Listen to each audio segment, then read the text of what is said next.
She's taller than any man alive. Royce Barrett froze mid-breath when the door opened. He'd been expecting someone, but not this. The woman who stepped into his cabin didn't duck. She didn't need to. The door frame cleared her head by barely an inch, and when she straightened her shoulders, something in the room seemed to shrink. Not the walls. Him. She wore deer skin and wool, dark hair falling past her shoulders in a single thick braid. Her eyes swept the cabin with the careful precision of someone reading a room for threats. And when they landed on him, Royce felt his throat close. She didn't speak, didn't smile, didn't bow. She simply stood there, taller than any man alive, waiting for him to prove whether he was worth her time. 3 days ago, a rider brought word from the settlement. An agreement had been made. Land rights in exchange for peace, goods in exchange for safety. Royce never asked to be part of it. He'd built his life in these mountains specifically to avoid agreements, settlements, and people in general. But the riders said the arrangement was done, signed by men who didn't live alone and didn't ask permission. A woman from the Apache would come. She would stay. That was the deal. Royce had spent 3 days convincing himself she wouldn't actually show, that someone would come to their senses, that this was some bureaucrat's fever dream that would dissolve in the light of day. But she was here, and she wasn't dissolving. Royce cleared his throat, tried to find words that didn't sound foolish. "I didn't think you'd be so tall," she said. Her voice was lower than he expected, steady and unimpressed. The single word carried an edge that told him she'd heard every version of that sentence 1,000 times before. He swallowed. "I was going to say early." Her eyes narrowed slightly, reading him like a predator, deciding whether prey was worth the chase. She took a step forward, and Royce became acutely aware of how small the cabin was, how every piece of furniture suddenly seemed built for children. The ceiling that never bothered him now felt oppressive, closing in with her presence filling every corner. She moved to the table, set down a leather pack he hadn't noticed she was carrying. Her movements were deliberate, controlled, nothing wasted. She glanced at the chair, then at him, then back at the chair. It was too small. They both knew it. "You are Royce Barrett," she said. "Not a question." "That's right. They told me you live alone." "Edo." "Good." She pulled the chair out anyway, sat carefully, her knees nearly touching her chest in the inadequate seat. She didn't complain, didn't adjust, just fixed him with those dark, unreadable eyes and waited. Royce felt sweat forming at the base of his neck. Despite the cool mountain air, he'd imagined this moment differently, imagined being the one in control, the one who decided whether this arrangement would work. But standing there, barely reaching her shoulder even while she sat, he realized control was an illusion he'd told himself to feel better. They said, "Your name is Nadi." He managed. She nodded once. "You speak English some?" Her fingers drummed once against the table, a single gesture that somehow conveyed both impatience and warning. "You speak Apache?" "No." "Then we have problem." The silence stretched between them like a rope pulled taut. Royce wanted to say something, anything, to break the tension, to explain that he hadn't asked for this, that he didn't know how this was supposed to work, that he'd lived alone for 7 years and forgotten how to be anything else. But the words stayed, locked behind his teeth. Nady stood abruptly, and Royce took an involuntary step back. She noticed something flickered across her face. Disappointment, maybe, or confirmation of something she'd already suspected. She moved toward the window, looked out at the mountains that had been Royce's only companions for years. "How long?" she asked. "How long?" "What?" She turned, and the afternoon light caught her profile, sharp and uncompromising. "How long? Before you asked me to leave?" The question hung in the air between them, and Royce realized he didn't have an answer, because part of him wanted her gone immediately, wanted his solitude back, wanted to pretend this entire situation wasn't happening. But another part, a part he didn't want to acknowledge, was terrified she might actually go. Royce didn't answer her question, couldn't. The words tangled in his throat like briars. And Nady watched him struggle, with an expression that gave nothing away. She turned back to the window, her silence somehow louder than any accusation. I didn't ask for this, he finally said, hating how defensive he sounded. Neither did I. The admission hung between them, sharp and honest. Royce studied her back, the rigid line of her shoulders, the way she held herself like someone who'd learned long ago that relaxing meant getting hurt. He recognized that posture. He'd seen it in his own reflection often enough. Why did you come? He asked. She didn't turn around. My people made agreement. I keep my word, even if you don't want to. One does not matter. Her fingers traced something on the dusty windowsill, and Royce noticed her hands. Large, capable, scarred across the knuckles. Hands that had worked and fought and survived. Your people took land. My people need peace. This is price. I'm not. Royce stopped himself. Not what? Not part of those people. He'd taken this land too, built this cabin, lived off what these mountains provided. He was exactly part of them, whether he wanted to be or not. Naughty turned, and this time, her eyes held something besides weariness. Curiosity, maybe, or calculation. You live alone long time. 7 years, they said. 7 years, 2 months. Why? The question was direct, unflinching. Royce moved to the stove, busied his hands with kindling he didn't need to touch. Easier that way. Easier than what? Than people. She made a sound that might have been agreement or might have been mockery. Hard to tell. She crossed the room and Royce was again struck by how she moved. Not clumsy despite her height, but measured, aware of every inch of space she occupied. She learned to navigate a world built too small for her. You afraid of people? She said. Not a question this time. I'm not afraid. Yes, you are. She stopped a few feet from him, close enough that he had to tilt his head back to meet her eyes. The height difference felt like a challenge, a test he didn't know how to pass. You see me, and you afraid. Not of me. Of what I mean. And what do you mean? That you're not alone anymore. That is what scares you. The accuracy of it stole his breath.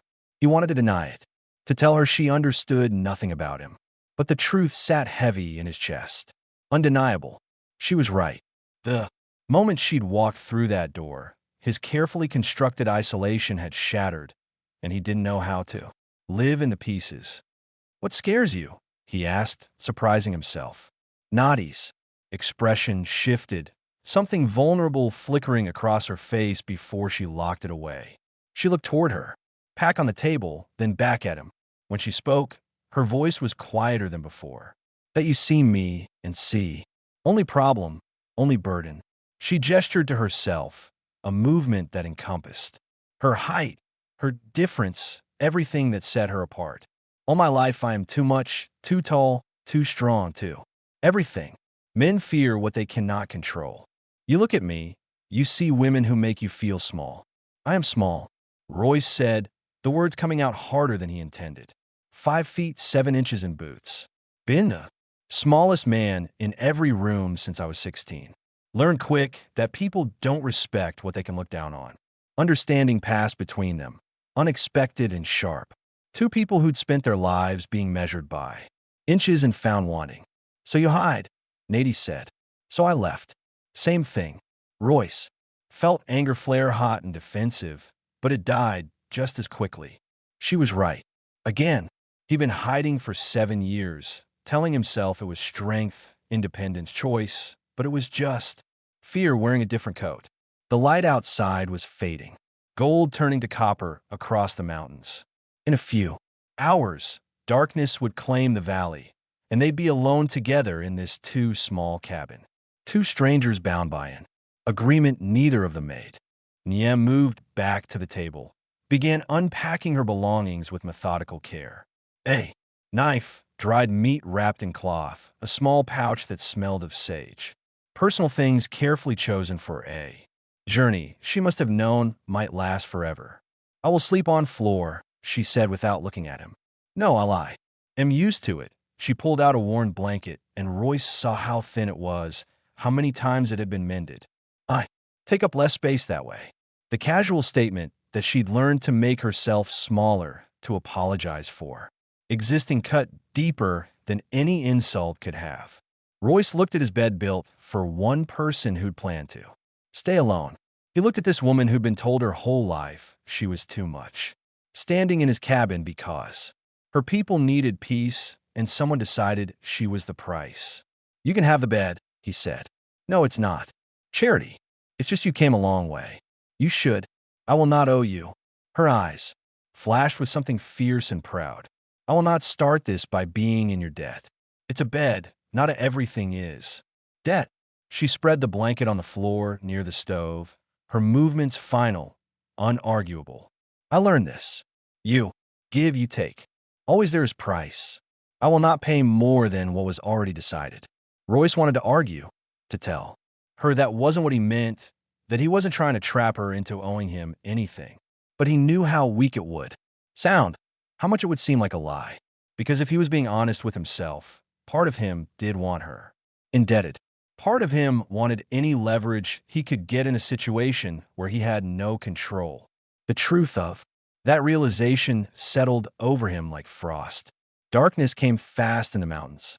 One moment the cabin held the last copper light of sunset, the next to drown in shadow.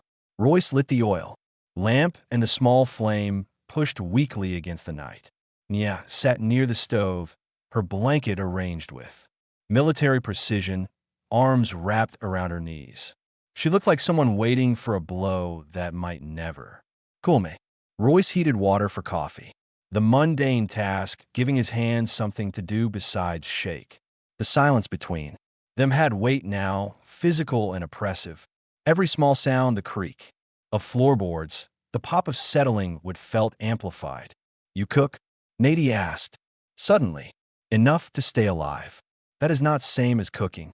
Despite everything, Royce almost smiled. "No, I suppose it's not." She stood, moved to where he'd sat.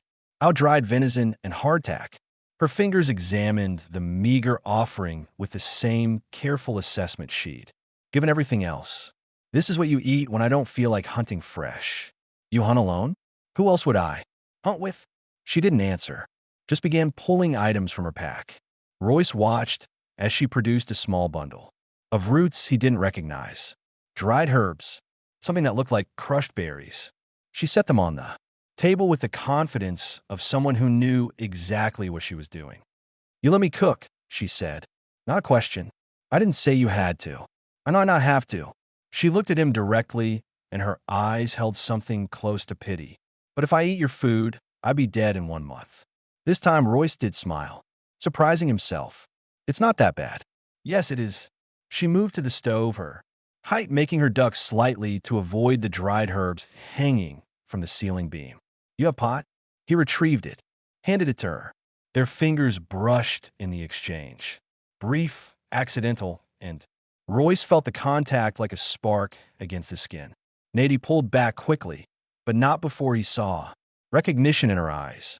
She felt it, too. She worked with efficient grace, adding water, measuring ingredients by sight and instinct.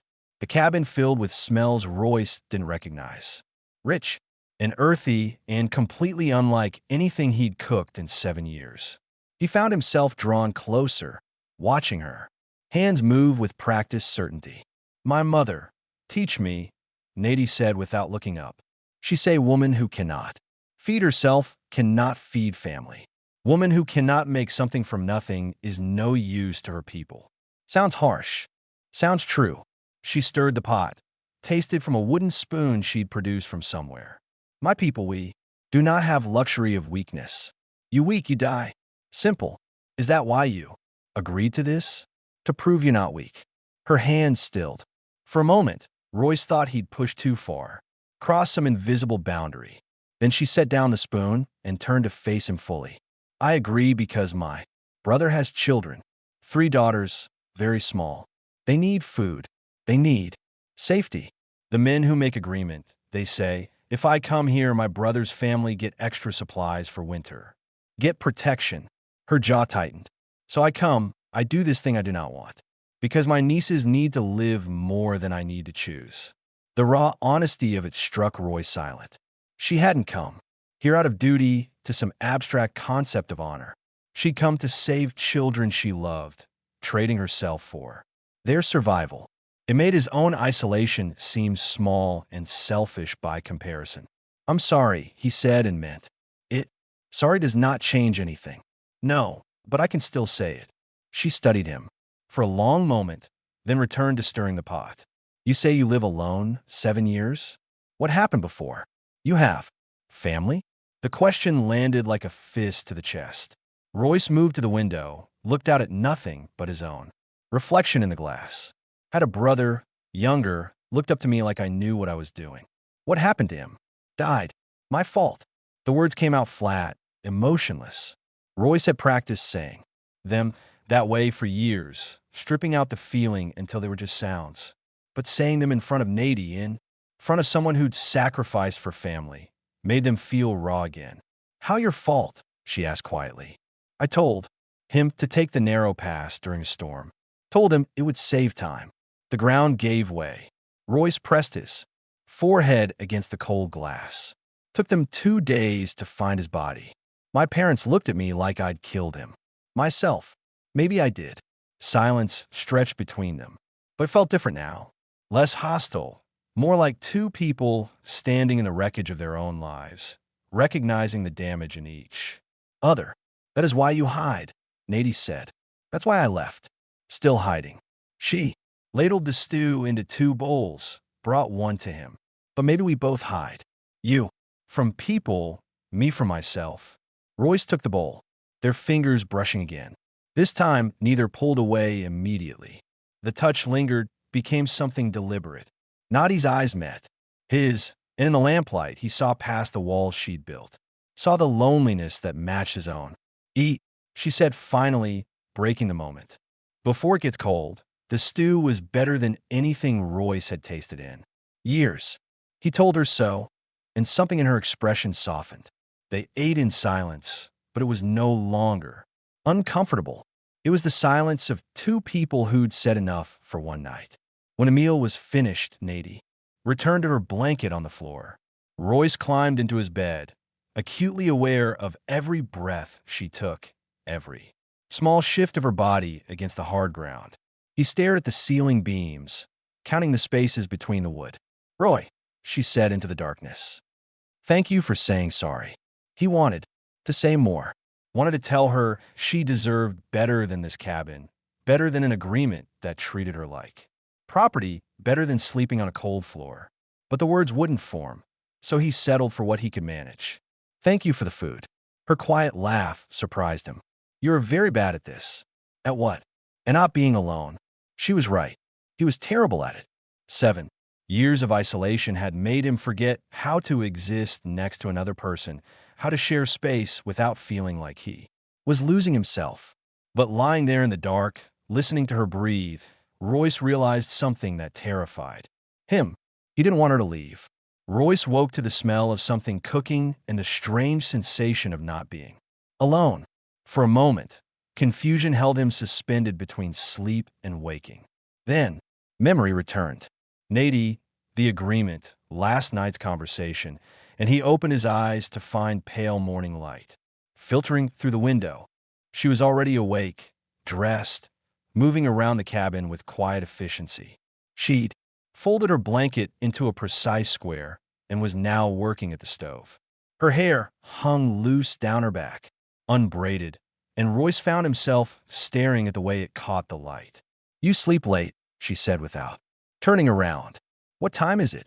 Sun has been up 1 hour. Royce sat up, ran a hand through his hair. Every muscle in his body ached from the tension of sleeping while hyper-aware of her presence. You should have woken me. Why? You need sleep. She turned, holding a pan with what looked like fried cornmeal. I'll make breakfast. You have very little food. I know. I usually hunt and gather. Yes, but now there is 2 people. You need more supplies. She set the pan down, fixed him with that direct stare that seemed to see straight through every defense he had. Unless you still plan to send me away. The question from last night, given new weight by daylight, Roy stood, moved to the water basin to splash cold water on his face. It gave him a moment to think, to figure out what he wanted to say versus what he should say. I don't want you to go, he admitted, the words coming out rougher than intended. Why does it matter? Yes. She crossed her arms, and the gesture made her seem even taller, more imposing. If you want me to stay because you are lonely, that is one thing. If you want me to stay because you think you must, that is different. Royce turned to face her, water still dripping from his jaw. What if it's both? Something flickered in her expression. Surprise, maybe, or recognition. Then you are honest. That is a good start. They ate breakfast standing, neither quite able to settle into the domestic normally of sitting together. The food was simple but well made, and Royce realized with some shame how poorly he'd been eating. Taking care of himself had seemed pointless when there was no one to stay alive for. I need to check the snares, he said when they'd finished. See if anything came through overnight. Y come. With you. It wasn't a question, but Royce found himself nodding anyway.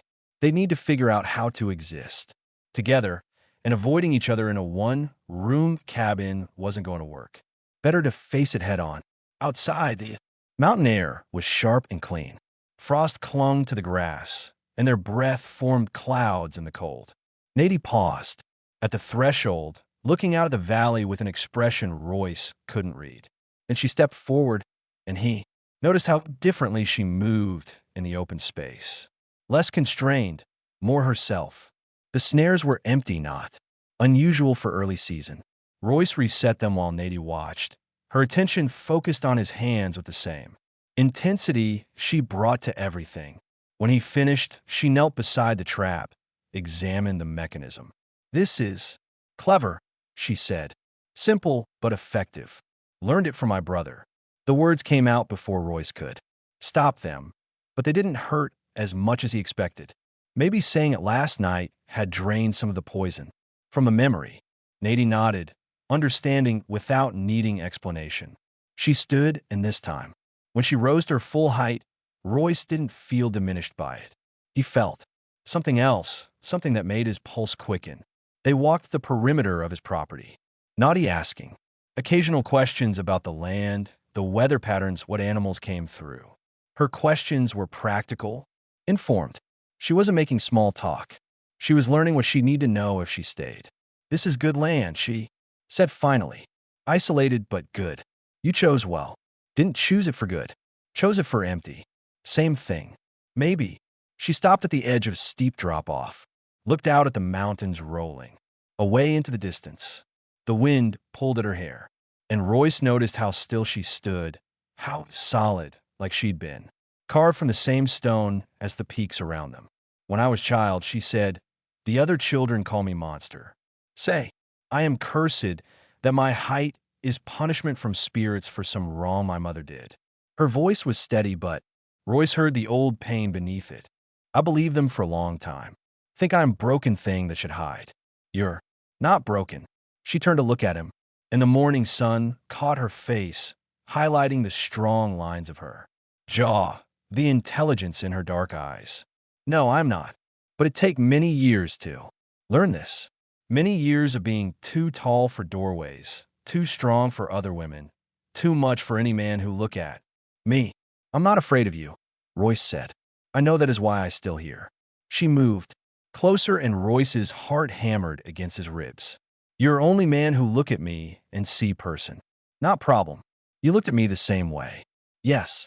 The admission hung between them, charged with possibility. Nadie reached out slowly, giving him time to move away if he wanted. When he didn't, her hand touched his face, her palm rough and warm against his skin. Her fingers could have circled his throat, could have snapped him like kindling, but they touched him with unexpected gentleness. You are small, she said quietly, but you are not weak. You're tall, Royce replied, his voice barely above a whisper. But you're not too much.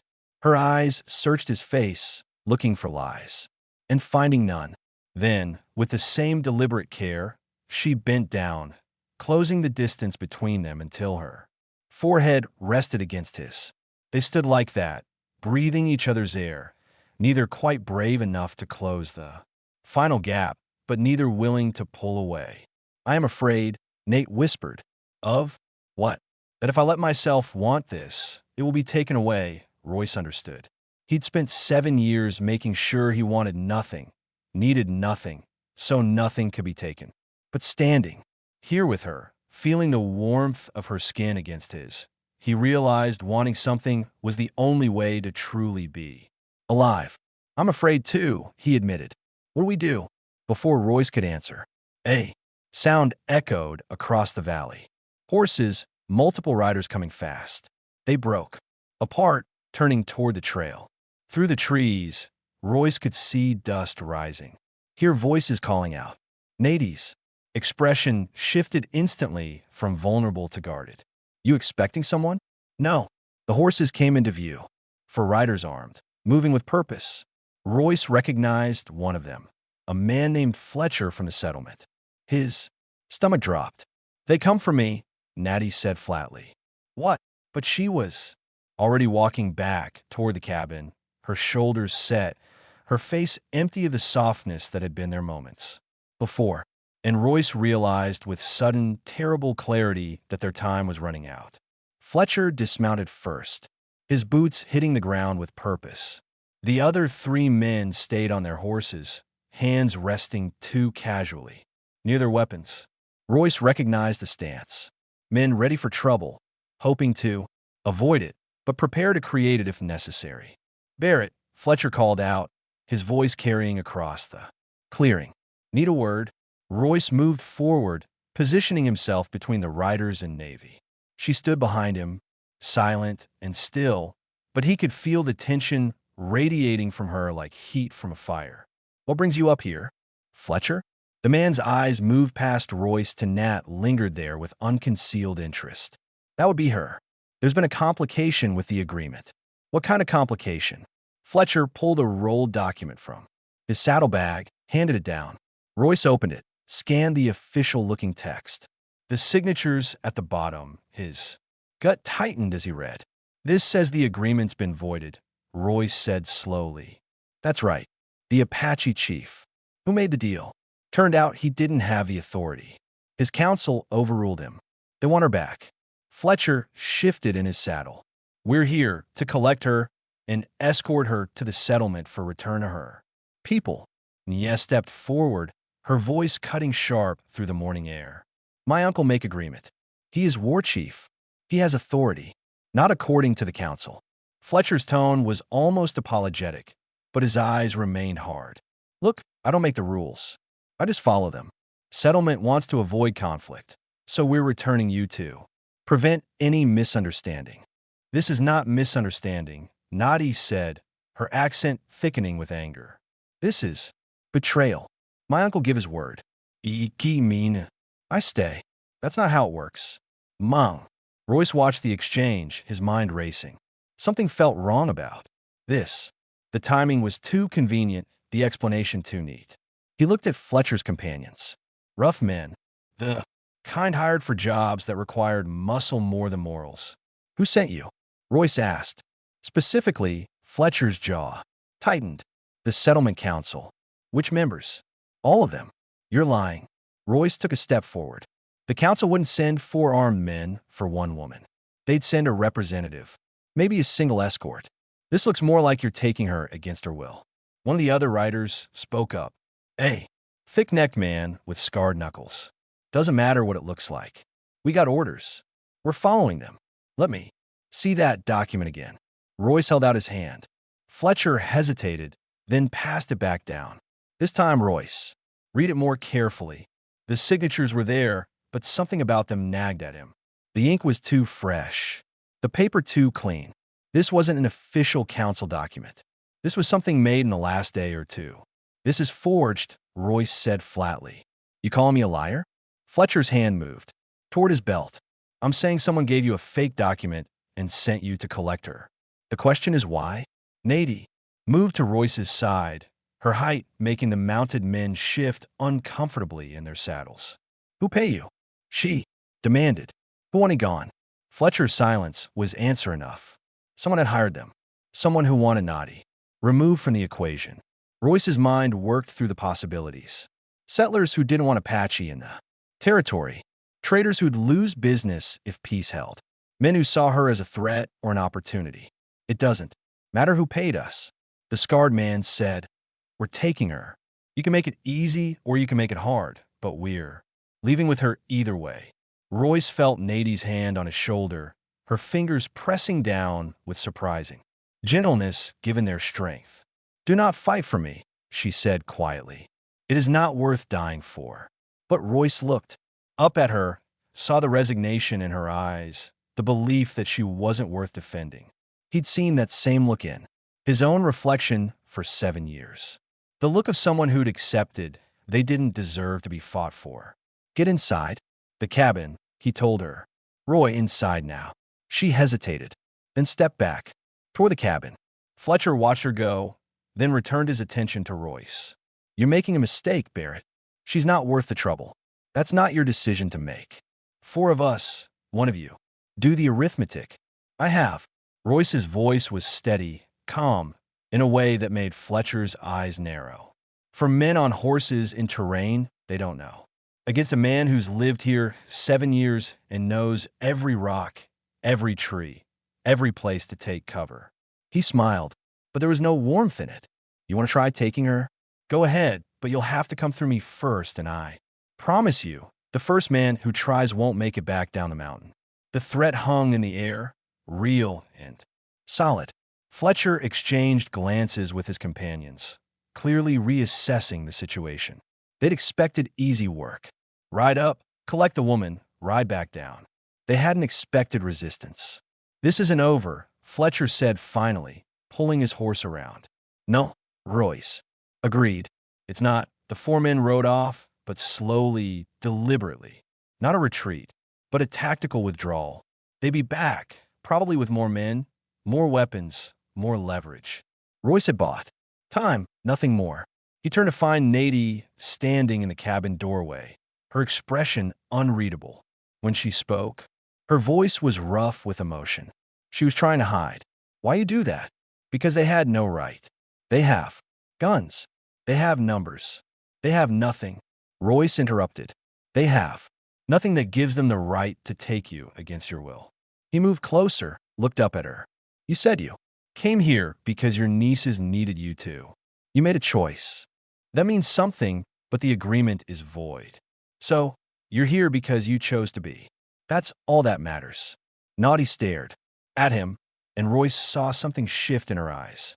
The walls she'd built so carefully were cracking, letting through light she kept locked away for too long. She reached out, her hand cupping the side of his face with a tenderness that made his chest ache. "They will come back," she said. "I know. With more men. I know you could die. Maybe." He turned his head slightly, pressed his lips to her palm in a gesture that felt more intimate than any kiss. "But I'm tired of living like I'm already dead. You made me remember what it feels like to want something more than solitude."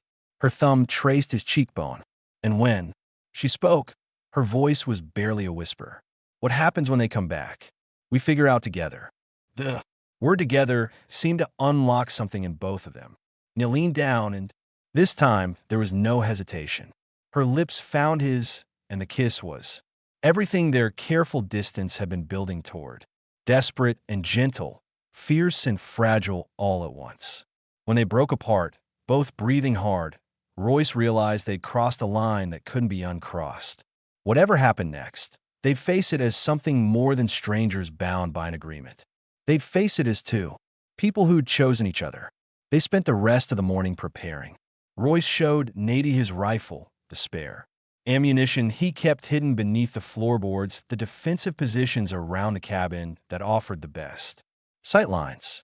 She absorbed everything with the focused intensity of someone who'd learned young that survival meant preparation. "You know how to shoot?"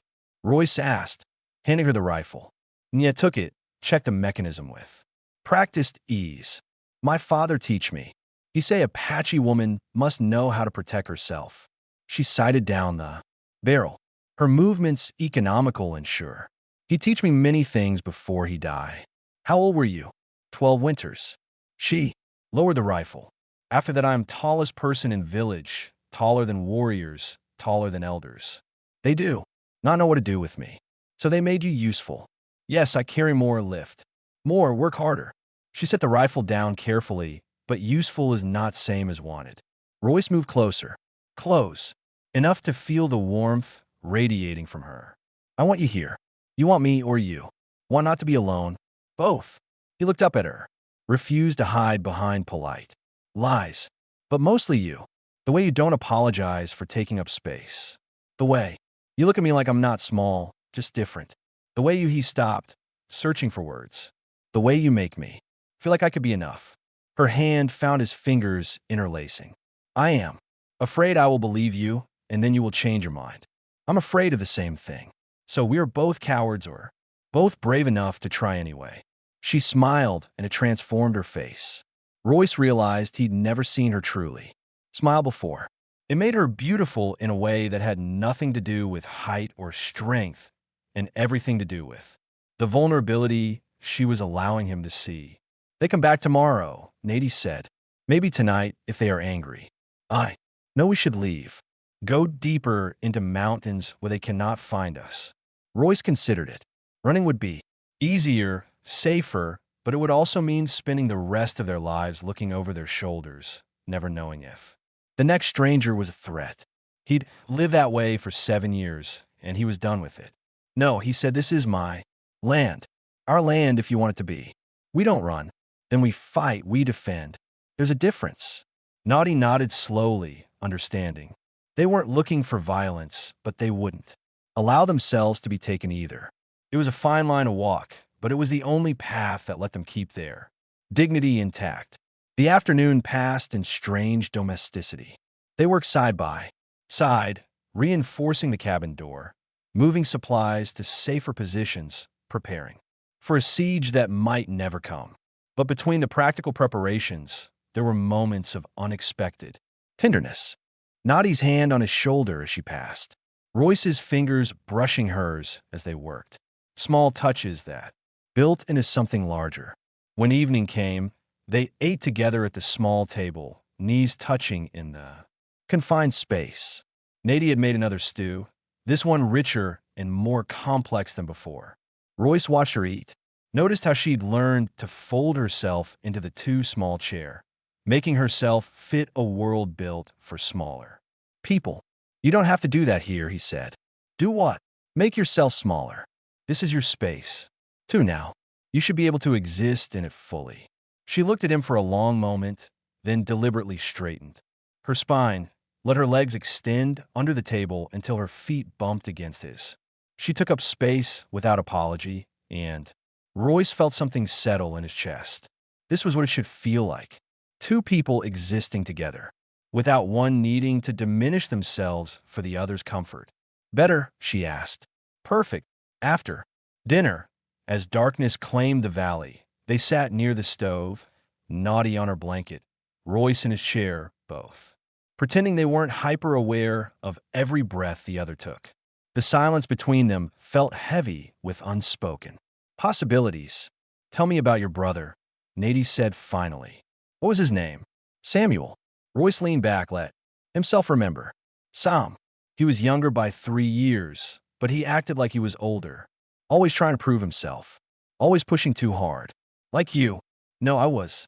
Royce stopped, realizing she was right. Yeah, like me. You push him to take narrow paths because you both try to prove something. The question cut straight to the truth Royce had spent 7 years avoiding. I wanted to show I knew the land better than anyone, that I could find routes others couldn't. And Sam, he wanted to prove he was brave enough to follow me anywhere. So you both make mistake. Not just you. He's still dead. Yes, but you are alive. Nadi shifted, moved closer until she was kneeling beside his chair. You punish yourself for 7 years. You hide from world, from life, from everything that make you feel human. When is enough? I don't know if there is enough. Then you will waste what Sam give you. Royce looked at her sharply. What do you mean?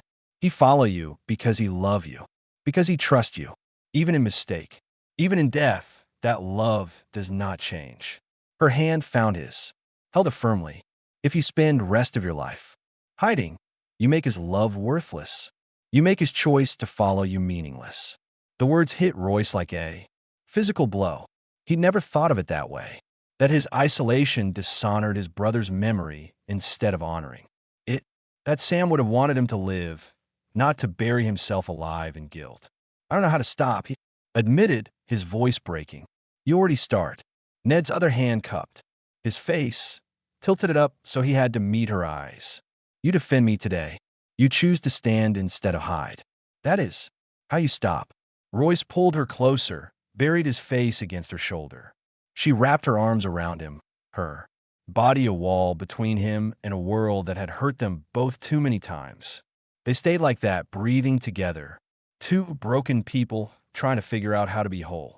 When Royce finally pulled back, he found Nady watching him, with an expression that made his heart stutter. Not pity, not judgment, just understanding, pure and complete. Stay with me tonight, he said. Not on the floor with me. Royce, I'm not asking for anything except your presence. I don't want to wake up tomorrow and find out this was all something I imagined. Nady stood, pulled him to his feet. They moved to the bed together, and she lay down first, her body taking up most of the space. Royce fit himself against her side, his head on her shoulder, her arm wrapped around him. The size difference that should have been awkward felt right, like two pieces of a puzzle that had been cut specifically to fit together. Nady, he whispered into the darkness. Yes, if they come tomorrow, if something happens to me, nothing will happen. But if it does, I need you to know that you gave me something I thought I'd lost. You made me want to live again. Her arm tightened around him. Then we make sure you stay alive, too. Keep wanting. Outside, the wind moved through the pines, and somewhere in the distance, a night bird called. Inside the cabin, two people held each other against whatever morning would bring. No longer alone, no longer hiding. Tomorrow might bring violence or resolution or something in between. But tonight they had this warmth and presence and the fragile hope that maybe, just maybe, they'd found something worth fighting for. Dawn broke cold and clear. Royce woke to find Nady already up, standing at the window with a rifle in her hands. She'd braided her hair back, tied it with leather cord, and her posture was that of someone ready for war. They're coming, she said without turning. Royce joined her at the window. Through the trees, he could see dust rising on the trail.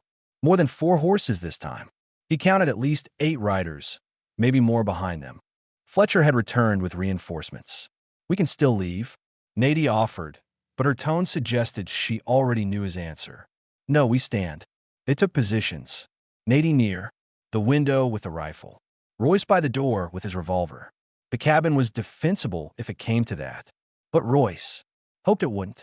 He meant what he said about defending, not fighting. Violence was a last resort, not a first choice. The riders stopped 50 feet from the cabin. Fletcher was there along with the 3 from yesterday. But the others were different. Not hired guns, but settlers Royce recognized from the few times he'd ventured into town.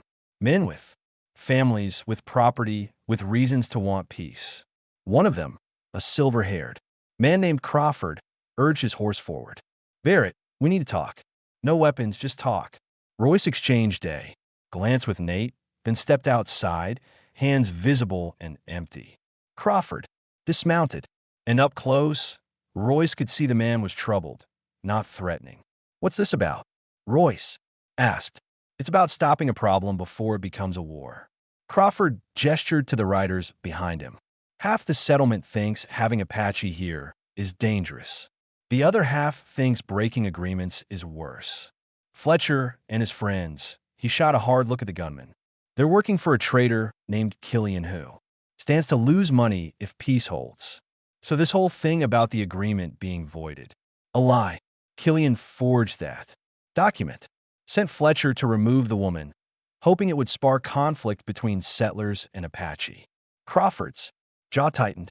We found out last night.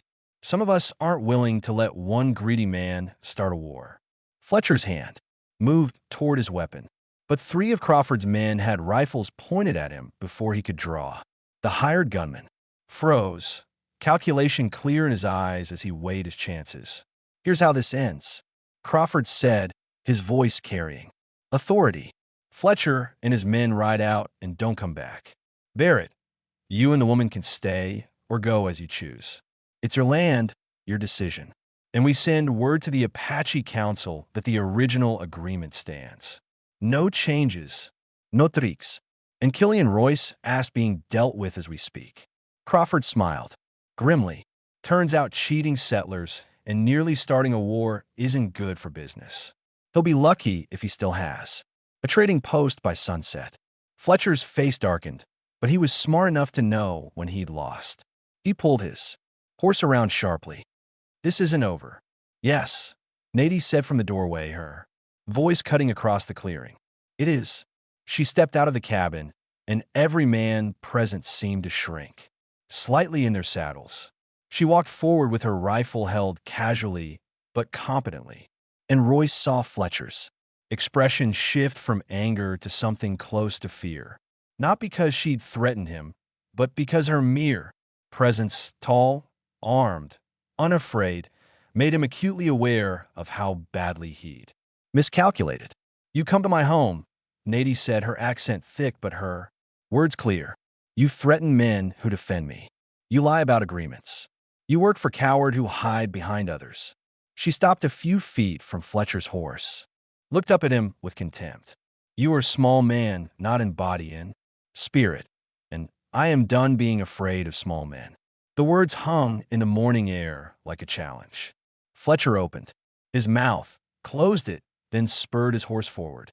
His three companions followed, and they disappeared down the trail in a cloud of dust and wounded pride.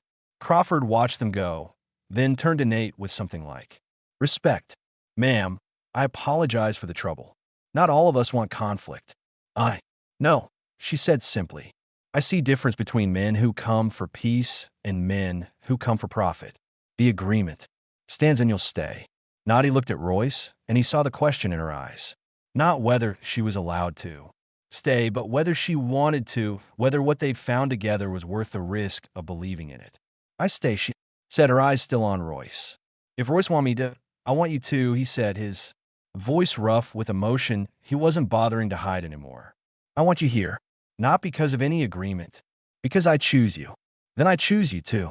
Crawford cleared his throat, clearly uncomfortable with the intimacy he was witnessing. Well, then I'll leave you two to settle in and bear it if you need anything from the settlement. Supplies, help, whatever. You're welcome. Both of you. The remaining riders departed, leaving Royce and Nadi standing in the clearing as the sun climbed higher. The threat was over. The conflict resolved. They were free to leave or stay together or apart. But for the first time in 7 years, Royce didn't feel the urge to run. He felt the desire to stay put and build something real.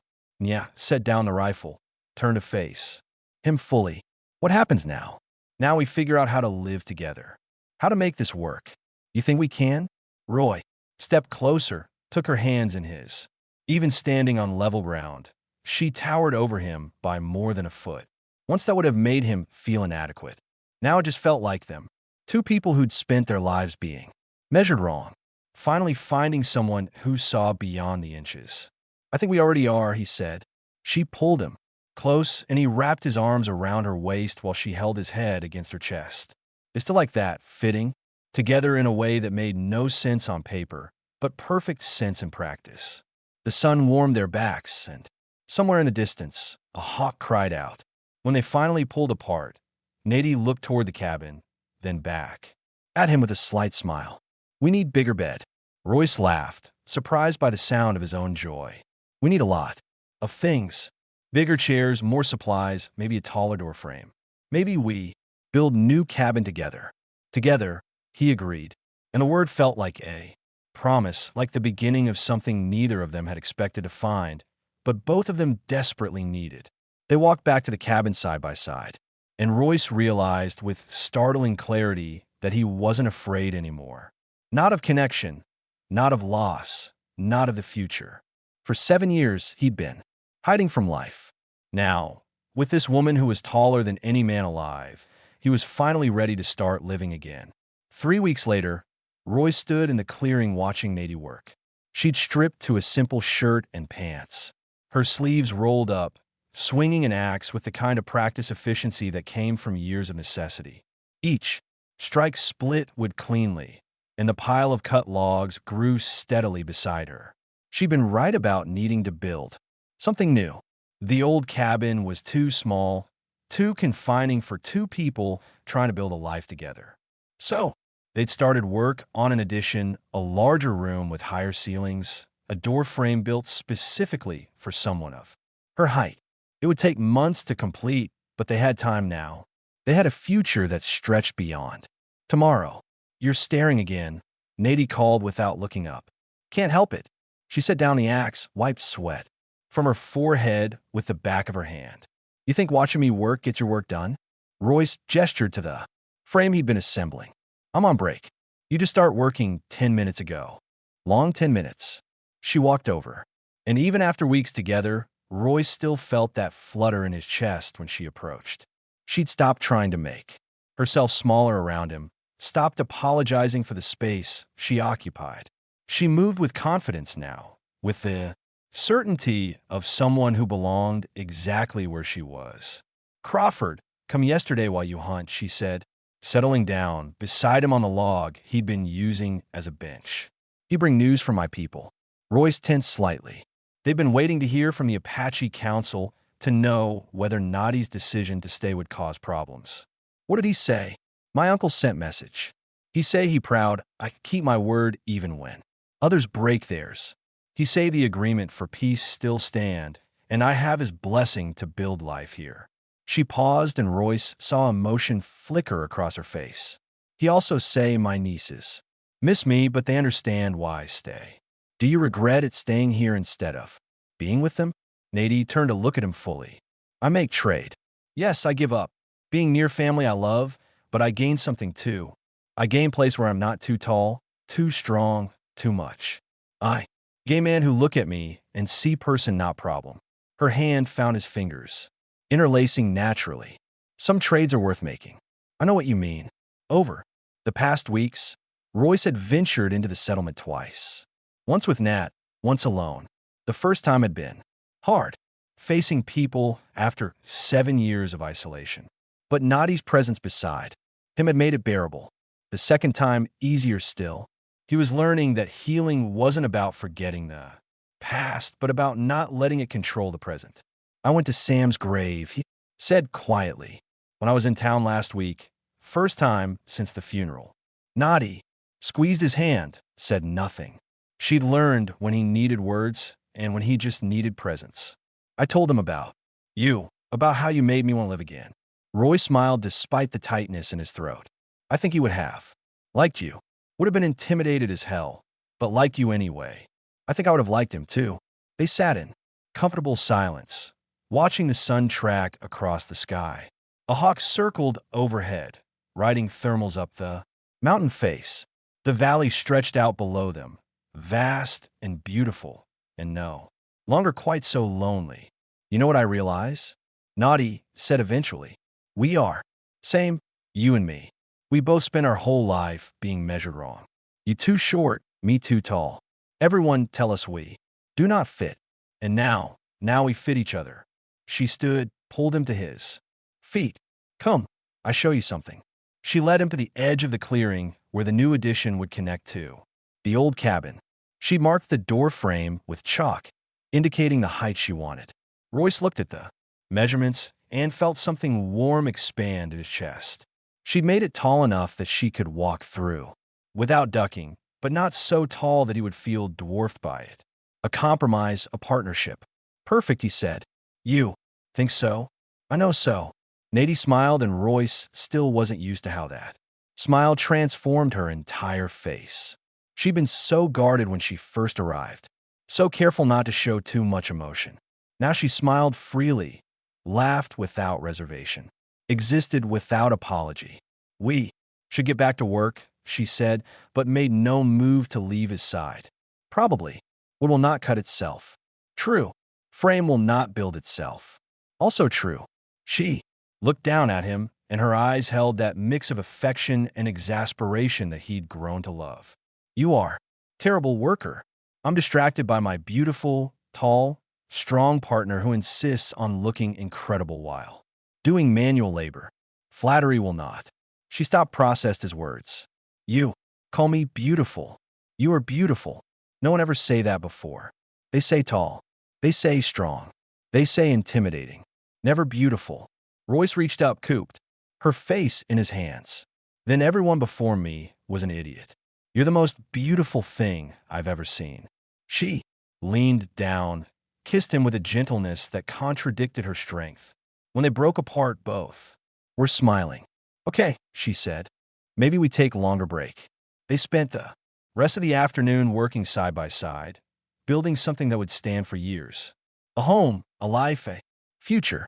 And when the sun finally set behind the mountains, painting the sky in shades of gold and crimson, they stood together in the doorway of the old cabin, looking out at what they had accomplished.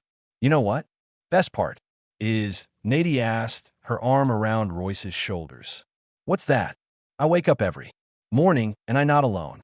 First time in my whole life. I'm not alone. Me too. She kissed the top of his head and Royce leaned into her warmth. They'd both spent so many years believing they didn't fit anywhere with anyone, that their differences made them fundamentally unwanted.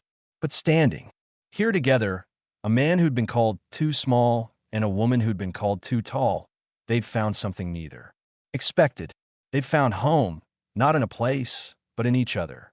And that, Royce thought, as the first stars appeared overhead, was worth every moment of loneliness that had come before, because it made this perfect, improbable, impossible rightness all the more precious. Tomorrow, they'd keep building. They'd face whatever challenges came next. But tonight, they were simply two people who'd found exactly what they'd been missing their entire lives: each other. If you enjoyed this story, click the video on your screen now to watch another unforgettable tale from the frontier, where unexpected connections and powerful choices shape destinies in ways you never imagined. Don't forget to subscribe and consider a super chat to help us keep bringing you more stories like these. Your support means everything to us.